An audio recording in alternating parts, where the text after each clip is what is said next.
देखिए टॉपिक है by metallic strip.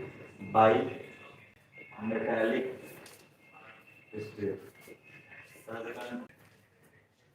सा उसका साउंड रखिए। अब देखिए रॉड हमारे पास दो दो रॉड हमारे पास,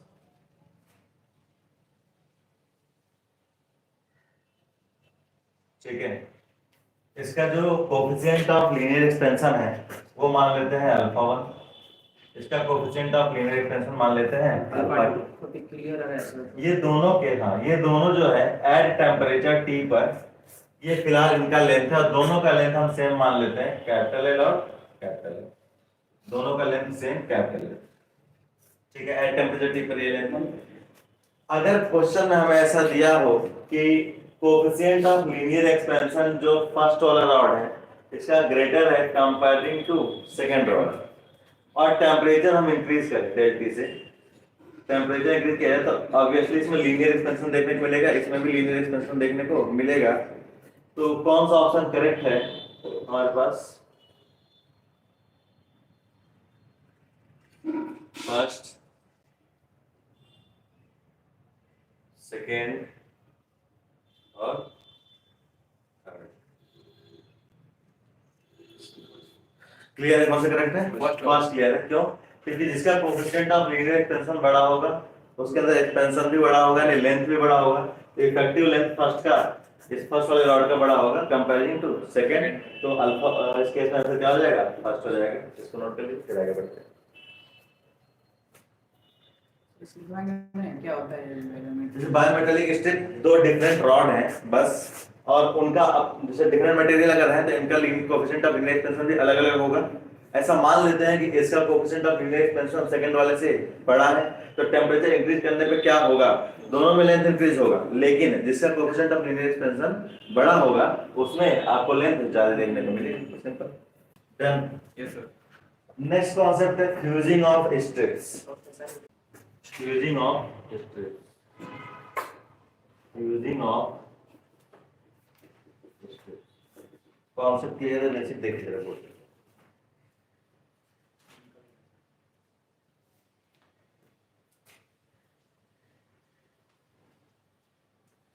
चलिए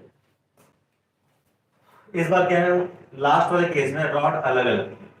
लास्ट वाले केस में क्या था? रॉड हमारे अलग अलग थे। इस बार क्या किया, इनको बाइंड किया गया, क्या बोलते हैं उसको? वेल्डिंग किया गया। वेल्डिंग मान ली कर दिया गया, ठीक है। तो एक दूसरे से बंधे हुए प्रॉपर, फ्री नहीं है कि ये मूव कर सके, सेपरेटली मूव कर सके, प्रॉपर वेल्डिंग किया गया, ठीक। ये हमारे पास है रॉड 1 और ये हो गया रॉड 2। अगेन यहाँ पर रॉड 1 का अपना कोएफिशिएंट ऑफ लीनियर एक्सपेंशन है अल्फा 1, रॉड 2 का कोएफिशिएंट ऑफ लीनियर एक्सपेंशन है अल्फा 2। अगर रिलेशन देखा जाए तो अल्फा 1 क्या होगा? अल्फा 2 से बड़ा होगा। मान लीजिए अगर दिया हो ऐसा ऐसा कोई केस दिया कि alpha 1 is greater than alpha 2, in this scenario अगर हम टेम्परेचर इंक्रीज करें अगेन इसके लेंथ में चेंजेस देखने को मिलेंगे।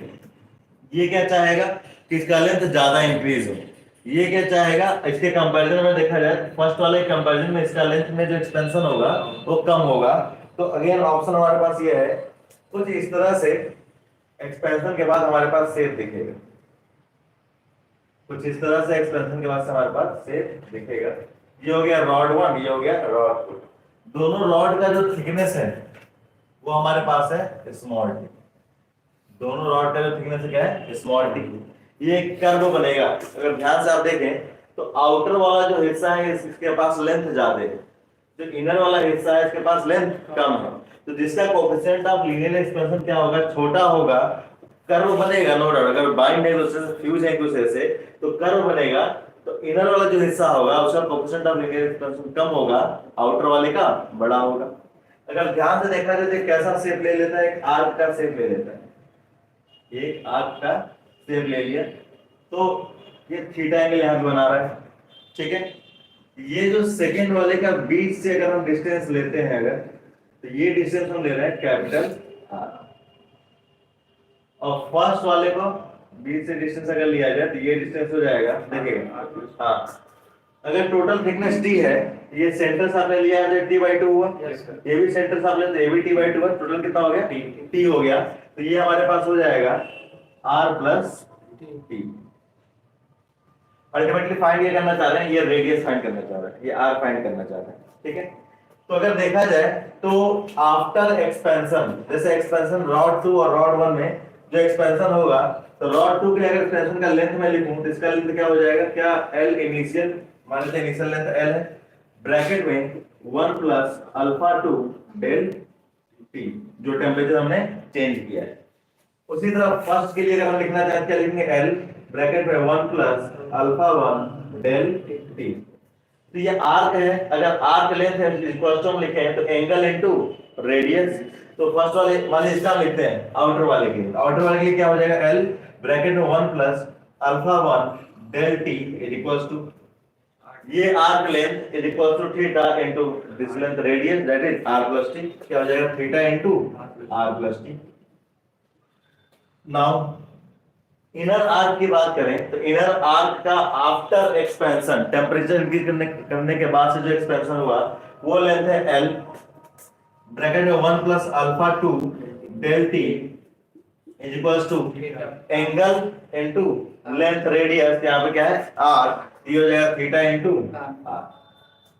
सिंपली अगर हम दोनों को डिवाइड कर दें तो लेंथ से लेंथ कैंसिल, थीटा से थीटा कैंसिल, इसको हम राइट साइड में लेकर आए तो हम क्या लिख सकते हैं, r plus t upon capital R is equals to 1 plus alpha 1 del t upon, ये एक साथ होगा, फिर 1 plus alpha 2 del T.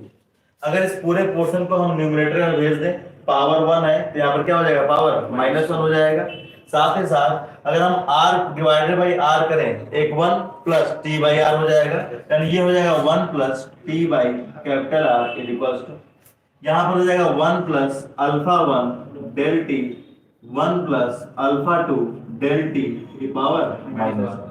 Again इसके बाद से हम क्या लेंगे, बाइनोमियल एक्सपेंशन लेंगे। बाइनोमियल एक्सपेंशन क्या कहता है कि 1 प्लस, यहाँ जो भी वैल्यू है, अगर ये वैल्यू 1 के कंपैरिजन में बहुत छोटा अगर होगा तो ये पावर इसके मल्टीपल में आ जाएगा, ठीक। अगर ध्यान दिया जाए तो अल्फा जो कोएफिशिएंट ऑफ लीनियर एक्सपेंशन है, शुरुआत में मैंने बताया था, इसका रेंज 10 की पावर -5 के आसपास मिलता है। तो अगर 10 की पावर -5 से 1 के कंपैरिजन करें तो वैल्यू बहुत छोटी है, तो बाइनोमियल एक्सपेंशन अगर हम अप्लाई करें तो ये हो जाएगा 1 plus t divided by capital R equals to 1 plus alpha 1 del t in bracket, ये -1 अल्फा 2 के मल्टीपल में आ जाएगा तो -1 हो जाएगा, तो माइनस अल्फा 2 डेल टी। तो दिक्कत है यहाँ पे। नेक्स्ट क्या बचता है हमारे पास, अब दोनों को बारी बारी मल्टीप्लाई करते हैं, जरा देखिए यहाँ पर हमारे पास इधर 1 plus t by capital R is equals to 1 multiplied by 1 multiplied by minus alpha 2 del t, क्या आएगा, minus alpha 2 del t. Next अब इसका ऐसे मल्टीप्लाई तो alpha 1 del t plus alpha 1 del t, उसके बाद से क्या बचा, plus alpha 1 del t into minus alpha 2 del t, ये हो जाएगा minus alpha 1 alpha 2 del T का स्क्वायर। अगर ध्यान से देखें तो अल्फा 1 खुद मतलब अल्फा दोनों अल्फा किस रेंज के हैं, 10 की पावर -5 के रेंज के हैं, दोनों का प्रोडक्ट का रेंज क्या हो जाएगा, 10 की पावर -10 के आसपास हो जाएगा। तो अगर मैं 10 की पावर -5 में 10 की पावर -10 ऐड या सब्ट्रैक्ट करूं तो बहुत ज्यादा सिग्निफिकेंट चेंजेस देखने को नहीं मिलेंगे। अगेन बोल रहा हूं, इसको जब किसी के साथ हम ऐड कर रहे हैं या सब्ट्रैक्ट कर रहे हैं तभी इसको नेग्लेक्ट कर पाएंगे। ये अगर अकेला होता तो इसको 0 नहीं लिखते, 10 की पावर -10 को हम साथ में लेकर चलते, कैलकुलेट करते। लेकिन हाँ, ये वैल्यू इसके साथ, इन दोनों के साथ ऐड या सब्ट्रैक्ट हो रही है, 1 के साथ ऐड या सब्ट्रैक्ट हो रही है, तो ओवरऑल जो सिग्निफिकेंट रिजल्ट जो आएगा हमारे सामने, फाइनल रिजल्ट जो आएगा, हम बहुत ज्यादा चेंज नोटिस नहीं कर पाएंगे। इसलिए इस क्वेश्चन को हम क्या करेंगे, नेग्लेक्ट कर देंगे। क्यों? क्योंकि बहुत ही स्मॉल है comparing to these three. Simple, किसी के कंपैरिजन में स्मॉल है, इसीलिए इसको नेग्लेक्ट कर रहे हैं। तो यहां से क्या आ जाएगा, 1 plus small t by capital R equals to 1। यहां से हम डेल टी कॉमन ले लें तो हो जाएगा alpha 1 minus alpha 2 in bracket में डेल टी, 1 से 1 कैंसिल हो गया, ठीक है। R इधर मल्टीप्लिकेशन है, बाकी सारा पोर्शन डिनोमिनेटर में हमारे पास जो कैपिटल R आ जाएगा। कैपिटल R अगेन क्या है, रेडियस है किसका, इनर कर्व का। रेडियस है किसका, इनर कर्व का। और वो रेडियस का लेंथ कहां से लिया हमने, इनर कर्व के सेंटर से। जैसे सेंटर वाली लाइन है ये ध्यान दीजिएगा। तो डेरिवेशन के समय जो जो चीजें हम एज्यूम करके लेके चल रहे हैं वो सब एज इट इज यहाँ होना चाहिए, ठीक है। उसके बाद से क्या हो जाएगा यहाँ पर, टी थिकनेस, दोनों रॉड के दोनों स्टेप का थिकनेस हमने सेम माना था, divided by alpha 1 minus alpha 2 into del t. ये रहा हमारा रेडियस का एक्सप्रेशन, ठीक है। नोट कर लीजिए फिर आगे बढ़ते हैं। चलिए इसी पे रिलेटेड एक क्वेश्चन फॉर्मूला के सामने है ये। यहाँ जो अल्फा 1 माइनस अल्फा 2 है क्या है, जो बड़ा वाला कोएफिशिएंट ऑफ लीनियर एक्सपेंशन होगा उसको छोटे वाले से माइनस कर देंगे, बस सिंपल। चलिए एक छोटा सा क्वेश्चन है, जरा देख लीजिए फिर आगे बढ़ते हैं। क्वेश्चन है,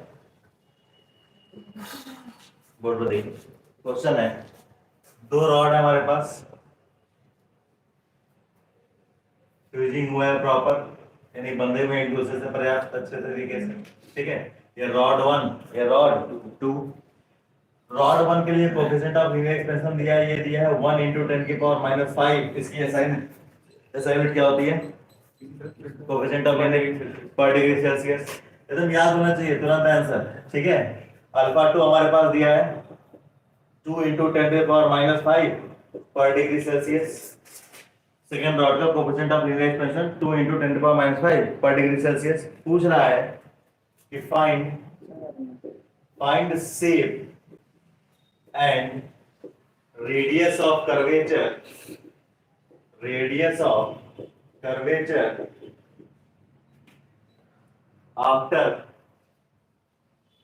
after heating the rod, after heating, ठीक है। तो बेसिकली हमें डायरेक्टली दे दिया delta equal to 30 degree Celsius, ये दिया है। तो पहले आप ड्रॉ करेंगे कि हीट करने के बाद से कैसा शेप ये लेगा, उसके बाद से उस शेप का रेडियस ऑफ कर्वेचर क्या होगा, कैसा शेप लेगा अगर बताइए जरा। कर्व तो बनेगा डेफिनेटली। अच्छा अगर दोनों का coefficient of linear expansion same होता तो भी कर्व बनता क्या, जैसे इसका 1 × 10⁻⁵ पर डिग्री सेल्सियस है और इसका भी अगर 1 × 10⁻⁵ पर डिग्री सेल्सियस होता तो क्या तो भी कर्व बनता क्या, नहीं। तो दोनों साथ चलते हैं ना भाई, दोनों एक साथ एक लेंथ में जा रहे हैं। कर्व तो तब बन रहा है जब दोनों का कोएफिशिएंट ऑफ लीनियर एक्सपेंशन अलग अलग है, एक थोड़ा सा ज्यादा बढ़ना चाह रहा है, एक कम बढ़ना चाह रहा है, तब कर्व बनेगा। बस समझ आ गया। तो इस केस में कोएफिशिएंट ऑफ लीनियर एक्सपेंशन किसका ज्यादा है, सेकंड वाले का ज्यादा है, फर्स्ट वाले का कम है। तो कर्व बनेगा तो आउटर वाले हिस्से में कौन रहेगा, जिसका कोएफिशिएंट ऑफ लीनियर एक्सपेंशन ज्यादा होगा, कर्व तो बनेगा। तो अगर हम बोले कि शेप कैसा होगा तो शेप कुछ ऐसा बनेगा, शेप कुछ ऐसा बनेगा। कोई दिक्कत है यहाँ तक, ये फर्स्ट है ये सेकंड। इस सिंपल से एकदम ध्यान रखिएगा कि जिसका कोएफिशिएंट ऑफ लीनियर एक्सपेंशन ज्यादा होगा कर्व बनेगा नो डाउट, लेकिन उस कर्व में जो बाहर वाला हिस्सा होगा वो जिसका कोएफिशिएंट ऑफ लीनियर एक्सपेंशन ज्यादा होगा वही वाला होगा, ठीक। इसके बाद से रेडियस ऑफ कर्वेचर के लिए फॉर्मूला क्या है, r इक्वल्स टू थिकनेस नहीं दिया है क्या, थिकनेस मान लेते हैं इसको, हमको 1 मिलीमीटर दिया है। थिकनेस क्या है दोनों का, 1 मिलीमीटर दिया है। तो फॉर्मूला क्या है, radius of curvature equals to t divided by m bracket, क्या formula, alpha 1 minus alpha 2 into del t. तो यहाँ पर अल्फा 1 छोटा है, अल्फा 2 बड़ा है, इसको लिख देते हैं अल्फा 2 माइनस अल्फा 1। हमको क्या करना है, बड़े में से छोटे को माइनस ही तो करना है बस। लास्ट वाले केसेस हमने डिराइव किया था, वहां पे अल्फा 1 बड़ा हमने माना था पहले से, तो हमने क्या कहा था जो वैल्यू बड़ी होगी उसको छोटे से माइनस कर देंगे, सिंपल है। तो उसके बाद वैल्यू पुट करिए। थिकनेस क्या दिया है हमको 1 मिलीमीटर, मिली को क्या देते हैं 10 की पावर में, 10 की पावर माइनस, बोलेगा कोई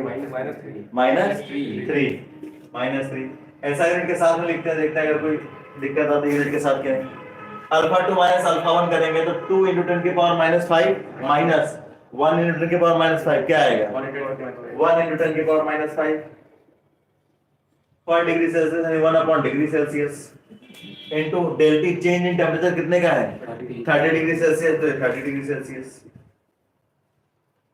एसआई यूनिट लिख कर ही कैलकुलेशन करेंगे, ठीक है ना, एसआई यूनिट हमारी प्रैक्टिस अच्छी बनेगी।